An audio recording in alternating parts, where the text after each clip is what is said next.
A paz do Senhor, amados. Amém.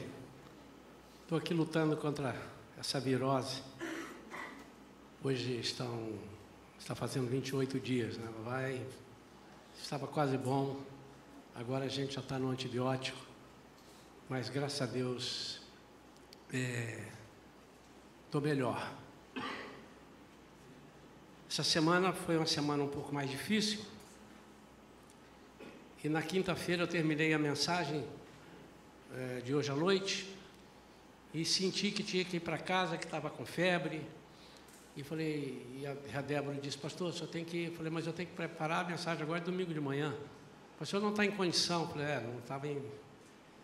Mas a essa altura eu fico assim, de chamar alguém para pregar em cima da hora. A não ser que eu chame você, que você está aqui do meu lado, você ex-assembleano, está sempre preparado. Ela disse assim, eis-me aqui. Então hoje, a irmã Débora, serva de Deus, vai me ajudar aqui também. E eu acho que tudo isso é permissão de Deus. Aprove a Deus usar a Débora, que eu conheço bem. Já trouxe palavra para nós aqui na quarta-feira. Acho que você pregou um domingo de manhã também uma vez. Muitos aqui ainda não estavam aqui. E a gente acaba esquecendo que ela está aqui conosco, trabalha na parte administrativa, mas ela é mulher de oração, de testemunho, de fé, e não só secretária da igreja e do pastor, mas também ajuda espiritual. Então, para que eu esteja melhor para a noite, que já está pronta a mensagem para a noite, surpreendendo o inimigo, não é mesmo? Então, nós vamos orar pela Débora, que Deus vai usá-la agora nessa parte da manhã. Estenda sua mão para cá, por favor. Pai, em nome de Jesus, nós entregamos a Ti agora, para que Tu a coloques na concha da Tua mão direita, a Tua serva Débora. Senhor, eu sei que ela conhece a palavra, eu sei que ela pode fazer, mas eu e ela sabemos que se não for pelo Teu Espírito Santo, nada disso acontece. Por isso, Senhor, mais uma vez, usa a Tua serva, que ela fique muito natural, ela conhece a Tua igreja, ela é nossa daqui, e ela vai falar aquilo que nós precisamos ouvir com certeza. Em nome de Jesus, Senhor, que ela seja bênção nesta manhã, para todos nós, inclusive para ela. Nós oramos crendo que já recebemos, em nome de Jesus. Amém. A paz do Senhor a todos.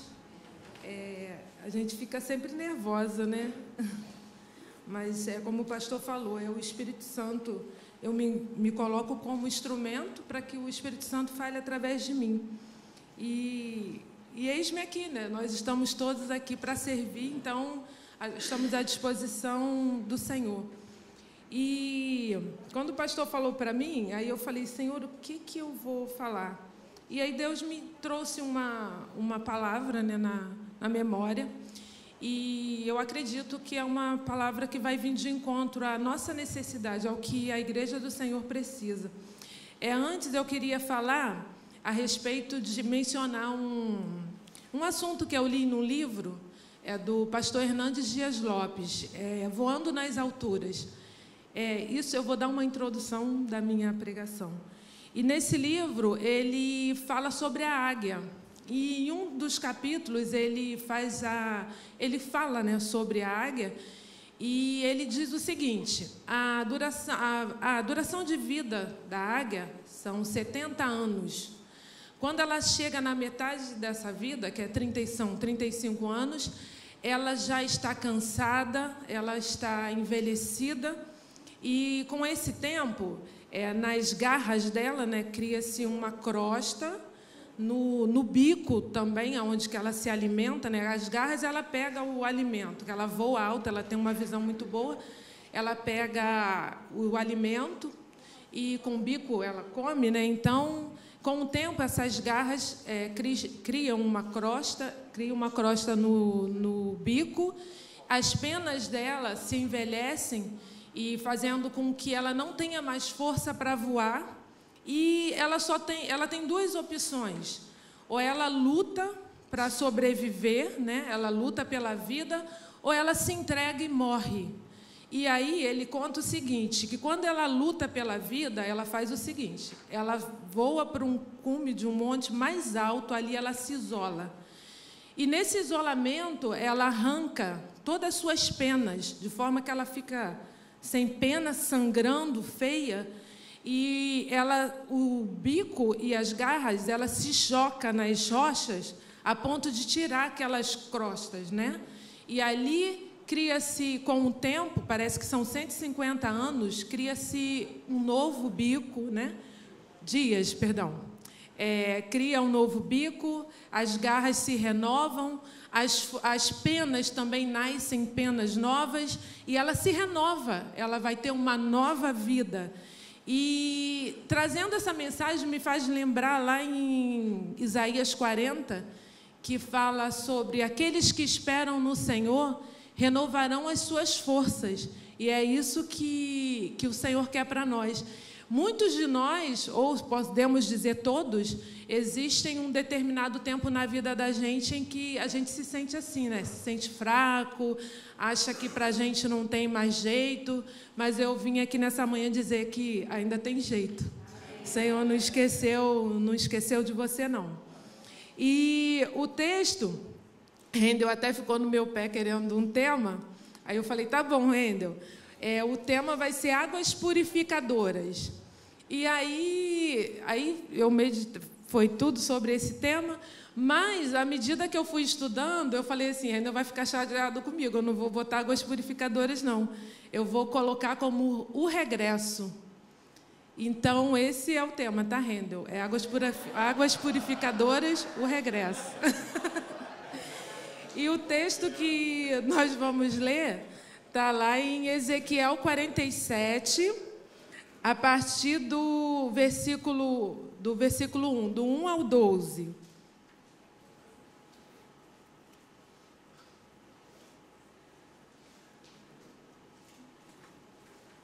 Eu vou ler, a minha versão é um pouco diferente, eu vou ler pela King James, que está no texto, que fala assim, ó. Então, aquele homem me conduziu de volta à entrada do templo e vi a água saindo debaixo da soleira do templo e fluindo em direção ao oriente, a leste, porquanto a casa estava voltada para o oriente. A água descia debaixo do lado sul do templo, ao sul do altar. Em seguida, ele me levou para fora pelo portão norte e conduziu-me pelo lado de fora até o portão externo que dá para o oriente, leste, e a água fluía do lado sul. O homem deslocou-se para o lado oriental, com uma corda de medir na mão, e, enquanto se movia, totalizou 1000 côvados longos, isso é, 500 metros, e me fez passar pelas águas que batiam na altura do tornozelo. De novo mediu 500 metros e conduziu-me pela água, que chegava ao joelho. Mediu então mais 500 metros e me levou pela água que batia na cintura. Ainda mediu mais 500 metros, mas agora era um rio que eu não conseguia atravessar, porque a água havia subido muito e já era tão profunda que só podia atravessar a nado. Era um rio que não se podia vencer apenas caminhando. Ele então me indagou: observaste tudo isso, ó querido filho do homem? E transportou-me de volta à margem do rio. Assim que cheguei, notei uma árvore em cada lado do rio. E ele me revelou: estas águas fluem para o leste, em direção à região oriental, e descendo até Aribá, ao vale do rio Jordão, chegando no Mar Morto. E ao entrarem nas águas salgadas, essas se retornam essas se tornam doces e saudáveis. Por onde passar o rio, haverá todo tipo de animais e de peixes, porquanto essas águas límpidas fluem para lá e saneiam as águas salgadas, de modo que onde o rio passar, tudo ganhará vida. Os pescadores estarão junto dele, haverá lugar para estender as redes, desde em Gede, fonte de Bode, até em Eglaim, fonte das bezerras. As pescarias serão fartas com peixes de várias espécies, como os pescados no mar Mediterrâneo. Todavia, seus charcos e pântanos não represarão águas potáveis e serão deixados para a produção de sal. Então, junto ao rio, em ambas as margens, nascerá todo tipo de árvores que dá fruto comestível. A sua folha não murchará, nem o seu fruto apodrecerá, e produzirão novos frutos todos os meses, porque a água que flui do santuário é purificadora e chega a elas. Seus frutos serão de alimentos e suas folhas de remédio. E aí, meditando nessa palavra que está em Ezequiel, a gente volta ao início, né? Lá em Gênesis 2:10, fala assim: no Éden nascia um rio que irrigava o jardim e depois se dividia em 4. Aí, no versículo 15 diz assim: o Senhor Deus colocou no jardim do Éden para cuidar dele, colocou o homem no jardim do Éden para cuidar dele e cultivá-lo. 16. E o Senhor ordenou ao homem: coma livremente de qualquer árvore do jardim. 17. Mas não coma da árvore do conhecimento do bem e do mal, porque no dia em que dela comer, certamente morrerá. E aí, o Espírito ali em Ezequiel faz ele lembrar do início, né? Que quando Deus criou o homem para governo. Ontem mesmo, quem estava aqui no culto jovem, ouviu Gustavo falou sobre isso também. Deus criou o homem para governar. Então, ele deu um espírito de liderança para o homem. E ele deu uma ordem: você pode se alimentar de tudo que tem aqui, mas da árvore do conhecimento do bem e do mal, essa você não toca. E aí, por influência do mal, do maligno, o homem foi lá e comeu da árvore e desobedeceu. E com isso, por essa desobediência, criou-se uma distância, fez separação do homem e Deus. Deus criou o homem para que ele vivesse em intimidade com ele, tivesse intimidade com ele, tivesse vida. Quando a gente está ao lado de Deus, nós temos vida, nós não morremos, nós estamos vivos. Mas o pecado faz com que o homem se desligue de Deus e ele morre. Como a gente leu lá no final, aquele que está ligado em Cristo, aquele que as suas raízes estão ligadas no rio, que é Deus, ele tem vida. E a Bíblia diz que a vida é em abundância. Mas, por causa do pecado, da desobediência do homem, o homem morreu. Teve a condenação, foi condenado à morte por causa da sua desobediência. E aí, o Espírito nos faz lembrar disso. Em Ezequiel 47:2, ele fala: me levou para fora, nos faz refletir sobre a queda e nos mostra o rio da salvação, porque por mais que venhamos a errar, cair, não estamos perdidos por causa de uma falha, por causa de um erro. Sempre existe um retorno, sempre existe um escape. Deus sempre nos dá um escape. Deus, ele representa para a gente a figura do pai do filho pródigo, né?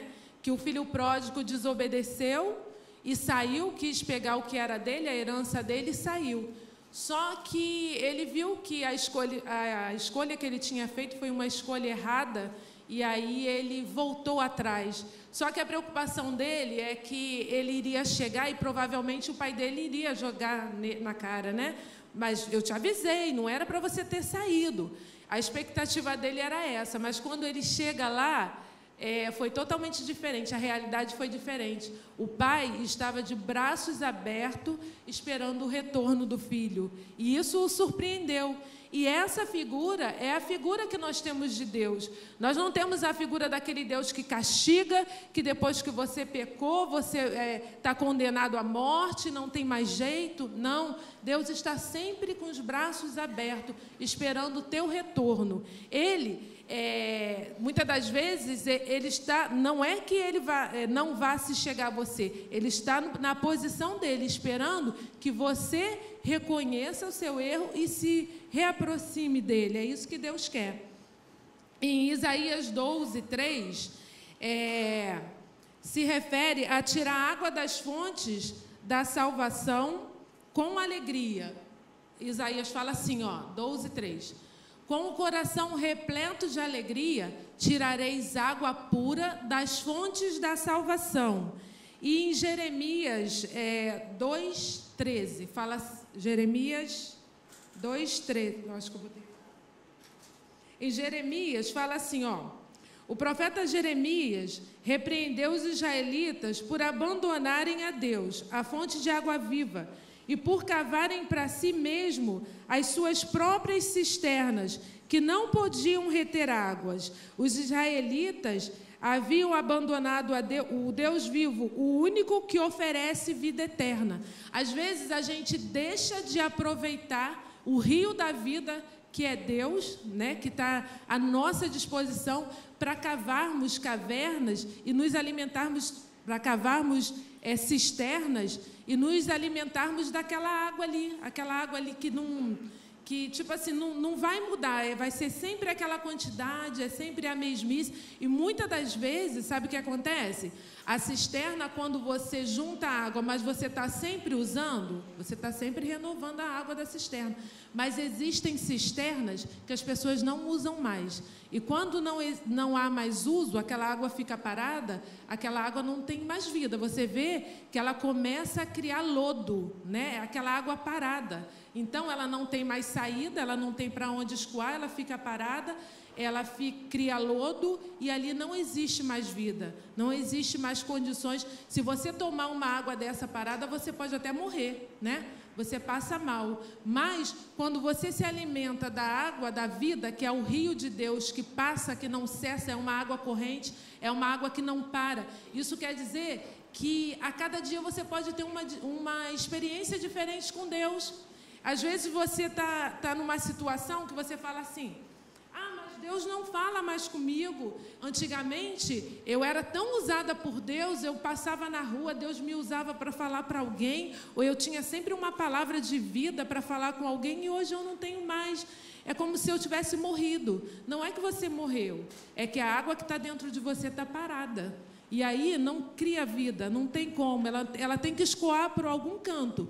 E isso não quer dizer, porque, por exemplo, essa cisterna, ela continua tendo uma entrada, ela tem um cano de entrada. De alguma forma, a água pode entrar nela. Às vezes, a água pode estar entrando em gotas.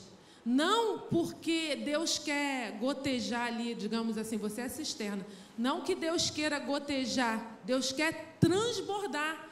Mas você, por causa de você ter esquecido muitas das vezes das coisas de Deus, criou-se um lodo nessa entrada, de forma que não entra água da forma que Deus queria que entrasse. Mas hoje, nessa manhã, é dia da gente tirar o lodo. A gente vai passar uma água sanitária, alguma coisa assim, a gente vai tirar esse lodo aí em nome de Jesus. E não só com água sanitária, não, a gente vai tirar esse lodo com a água que desce do trono, a água purificadora.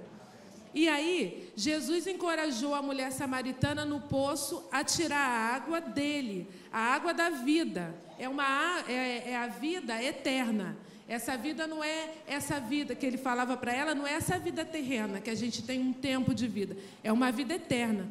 Para que ela nunca mais tivesse sede. Ela nunca mais ia ter sede.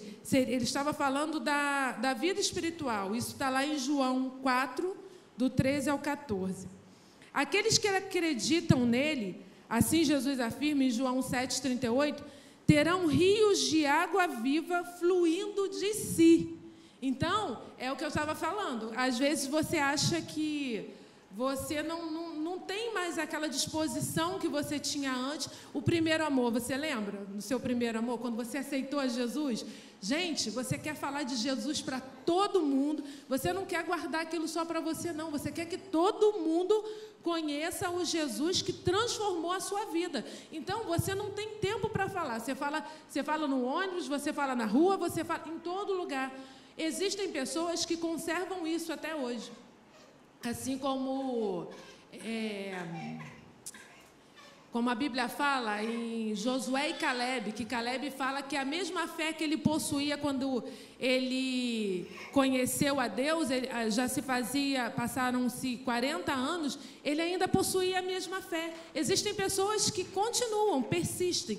Para isso, é necessário que você não esqueça do seu primeiro amor, do momento em que você encontrou Cristo.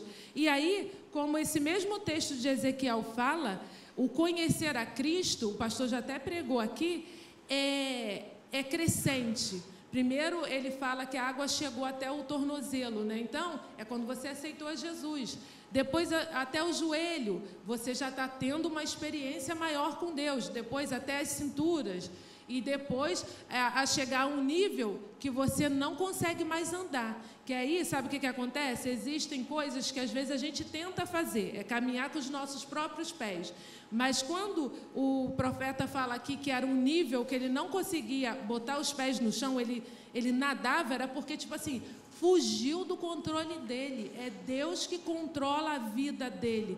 Não é mais ele que vive, é Cristo que vive nele. Então, é viver o sobrenatural, é você se entregar. Senhor, mas se eu fizer isso, as pessoas vão achar que eu sou louco, que eu pirei. Não, mas é a vontade de Deus. Depois que você faz, obedece aquilo que Ele quer, que Ele manda você fazer, você vai se sentir uma satisfação de dever cumprido. E aí você vai entender o que você faz aqui na terra, o propósito de Deus aqui na terra. O propósito de Deus para você, para mim aqui na terra, não é que a gente viva esse corre-corre do dia a dia e você está com a cabeça que você teria que ter 26 horas por dia para você fazer tudo e você quer fazer tudo. Não, o seu propósito aqui é pregar o reino de Deus. Esse é o primeiro propósito. E as outras coisas são a sua vida diária, é o que você faz no dia a dia. Então, não se preocupe com nada. É claro, você tem que ser uma pessoa responsável, você tem os seus afazeres, mas não deixe que essas coisas, os seus afazeres, deixem com que as coisas de Deus fiquem de lado. É por isso que a gente morre. É porque, às vezes, a gente esquece de fazer o nosso propósito, que é o propósito que Deus colocou nas nossas mãos para fazer o secundário. E por isso a gente não consegue ver a manifestação de Deus. Senhor, por que o Senhor não fala mais comigo daquela forma que falava antes? Não é porque Ele parou de falar, não. É porque você deixou de dar ouvidos à voz dEle. E, às vezes, os afazeres do dia a dia fazem com que a gente esqueça a voz de Deus. E, às vezes, a gente fica em dúvida. Será que foi Deus mesmo? Ah, não, mas deve ter sido eu. Não é de Deus, não. Isso não é de Deus. Isso foi eu. Não. Então, quanto mais intimidades a gente tem com Deus, a gente vai conhecer a voz dEle de longe. É isso que a gente fala no Ministério Infantil. Quando você lê a Bíblia, quando você fala com Deus todos os dias, a hora que Ele te chamar, você vai reconhecer a voz dEle. A hora que Ele falar com você, você vai saber que foi Ele que falou. Aí, em Isaías 44:3, ele fala assim, ó: derramarei água sobre os sedentos e rios sobre a terra seca.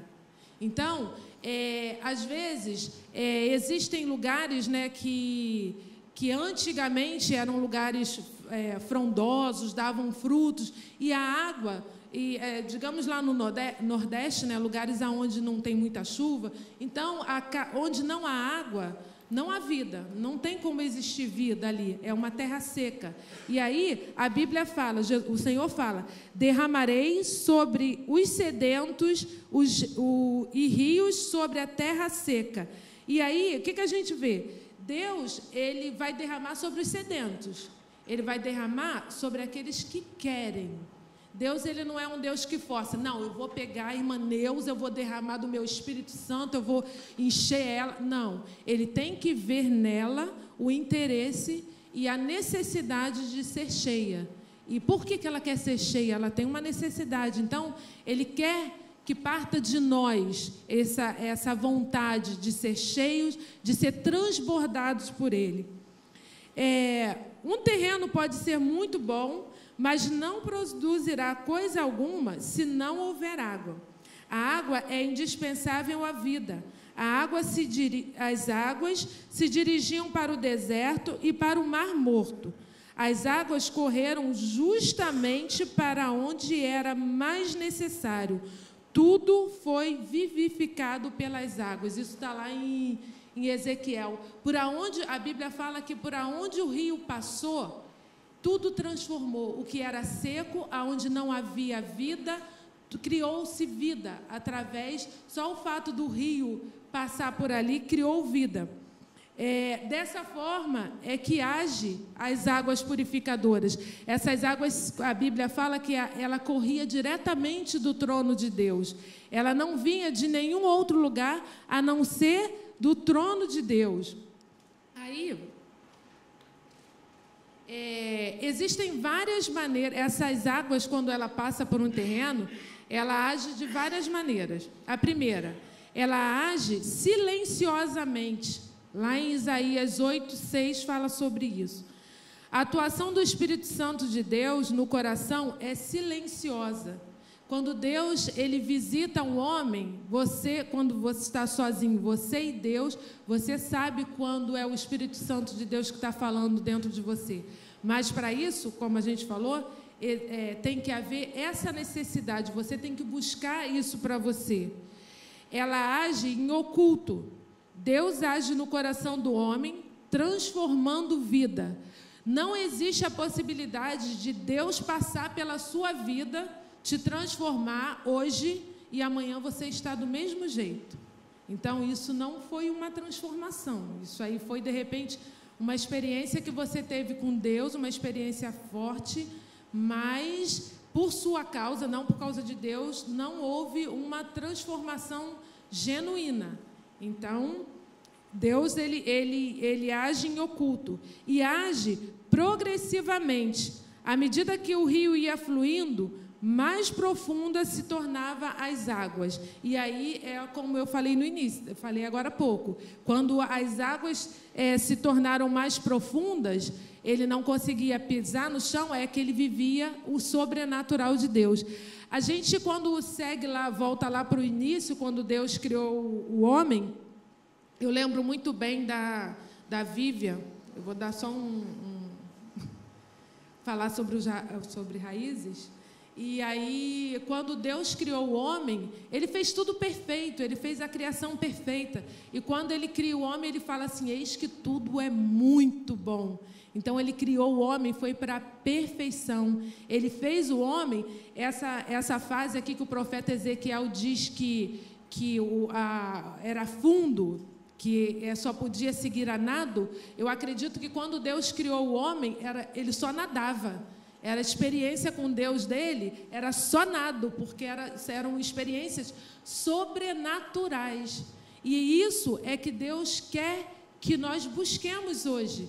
Voltar, regressar a esse início que ele criou para nós, que era viver o sobrenatural de Deus, viver na dependência de Deus.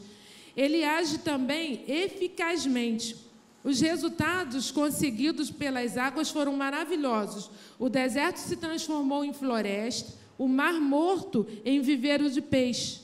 E há muitas almas que são um verdadeiro deserto.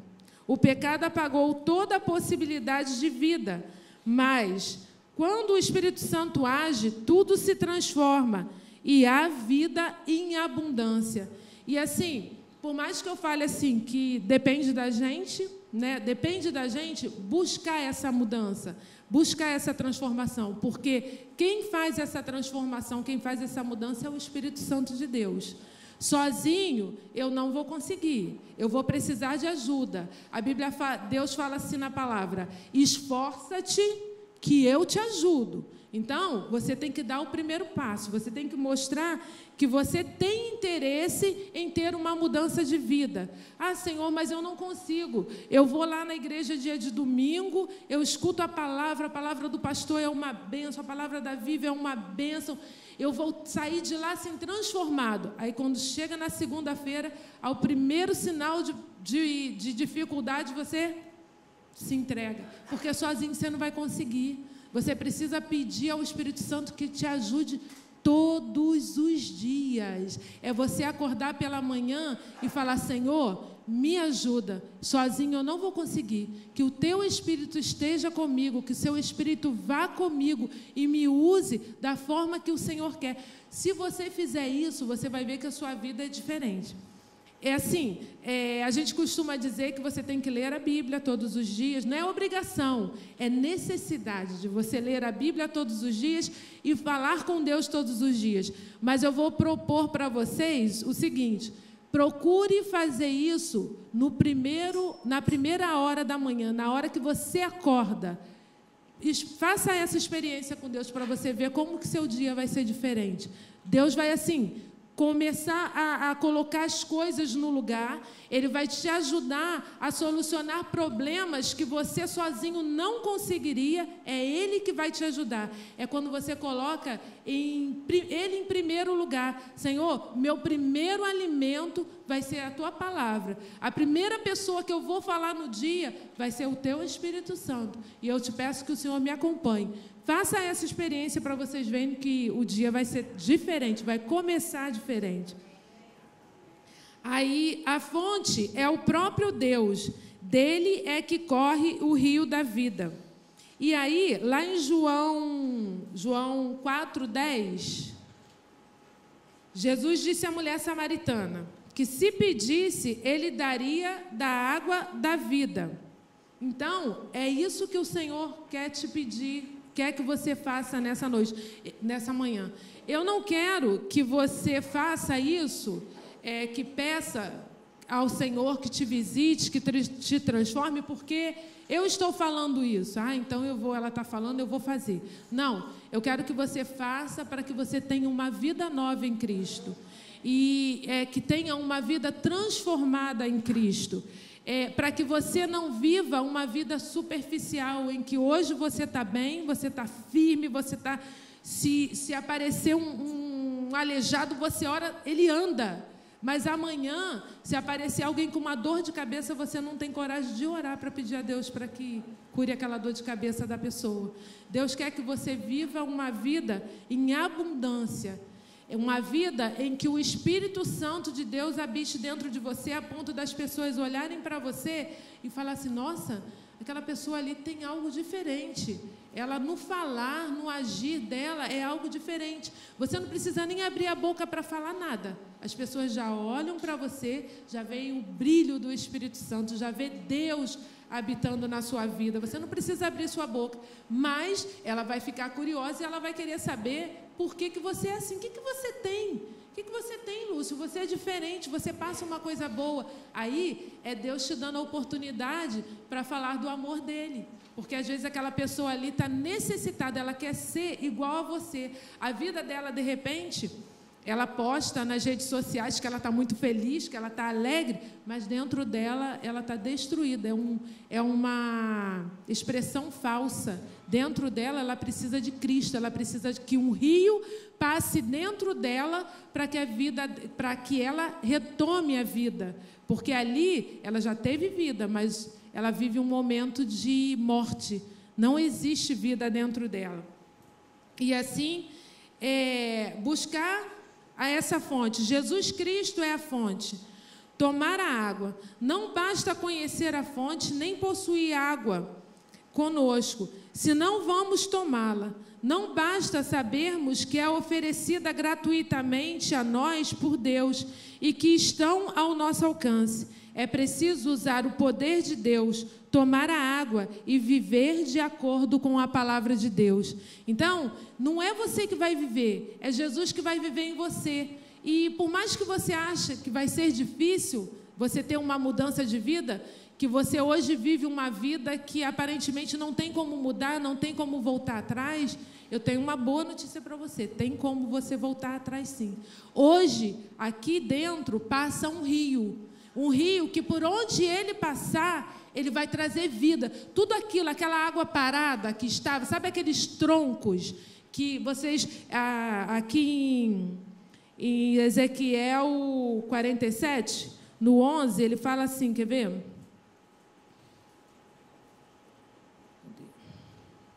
Mas os charcos e os pântanos não ficarão saneados, serão deixados para o sal. O pântano é aquele lugar onde a água passa, ele tem contato com a água, só que ele não tem para onde escoar. Então, aquela água fica parada. Então, quando tem tempestades, caem árvores, ali dentro dele para troncos, para limo, e isso tudo faz com que feche as saídas. Então, aquela água fica parada. Ali não existe vida. Pode até existir vida, mas são bactérias, coisas que trazem mal para a vida. E isso eu tenho certeza que Deus não te criou para isso, para que você leve o mal para as pessoas. Deus te criou para que você leve vida. E aí, eu quero te dizer o seguinte, hoje está passando aqui um rio em que, quando ele passar nesse pântano, ele vai levar tudo. Ele vai levar tronco, todo tipo de sujeira que estava impedindo as saídas. Ele vai limpar, ele vai lavar e ele vai trazer vida. Assim como nós lemos aqui no versículo 12, por onde o rio passou, ali era um lugar de morte, não existia vida, o mar se chamava Mar Morto. Mas depois que ele voltou, depois que o profeta foi, teve toda aquela experiência, ele voltou. A Bíblia diz que ele volta. E quando ele volta, a visão que ele tem não é mais visão de morte, é visão de vida. Então, é isso que eu quero que você faça. Você iniciou essa caminhada comigo e agora eu quero que você volte. Você volte para onde você caiu, para onde você possa ter errado, ou você nem errou, mas você se esfriou.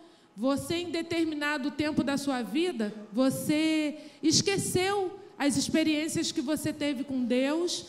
Você esqueceu a forma que Deus te chamou. Muitos aqui Deus chamou de forma milagrosa. Existem pessoas que vieram porque Deus curou alguém da família, alguém era viciado e Deus trouxe para os caminhos e foi assim de forma espantosa. Mas no caminhar você se perdeu. Às vezes o dia a dia, você trabalha muito, você não tem tempo de falar com Deus. Quando você fala com Deus, é somente naquele momento que você vai dormir. E é uma oração assim tão cansada, você já está tão esgotado, que você nem sabe o que você orou. Às vezes você orou uma coisa repetitiva, como se fosse uma reza. Todos os dias você fala: Deus, muito obrigado por esse dia, muito obrigado porque guardou minha família. Muito obrigada porque o Senhor me deu vida e eu te agradeço em nome de Jesus, amém. Dormiu. Não, você não precisa também fazer isso não quer dizer que você precise fazer uma oração longa para você ter experiência com Deus, não.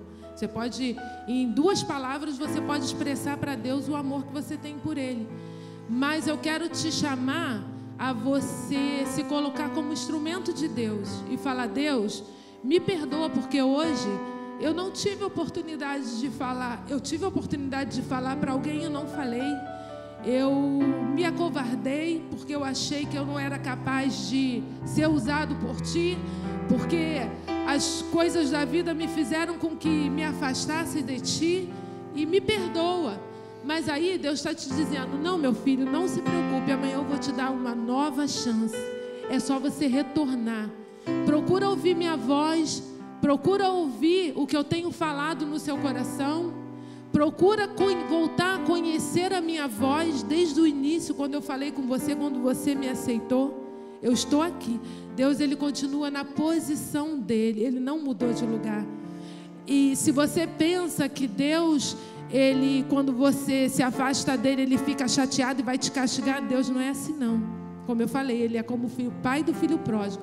Ele está aqui, de braços abertos, só esperando que você fale: Senhor, eu quero voltar àquele primeiro amor, eu quero voltar ao início, à criação. Eu quero ser aquilo que o Senhor me criou, para aquilo que o Senhor me criou. Eu quero fazer parte do teu propósito. Eu não quero ficar de fora, Senhor. Eu quero fazer parte disso. Eu faço parte do teu reino. Então eu tenho que fazer a tua vontade aqui nessa manhã. Então, se coloque à disposição de Deus. Carlinhos, você consegue cantar? Consegue. Carlinhos vai cantar um hino que eu senti vontade de pedir a ele. E no momento em que ele estiver cantando, eu quero que você reflita sobre o momento em que você se encontrou com Deus, o seu primeiro encontro com Deus, como foi. E você volte. Deus não mudou. Basta você querer, que Ele vai passar com as águas. Essas águas vão passar assim torrentemente.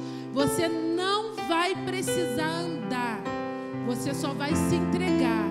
Você só vai nadar naquilo que Ele planejou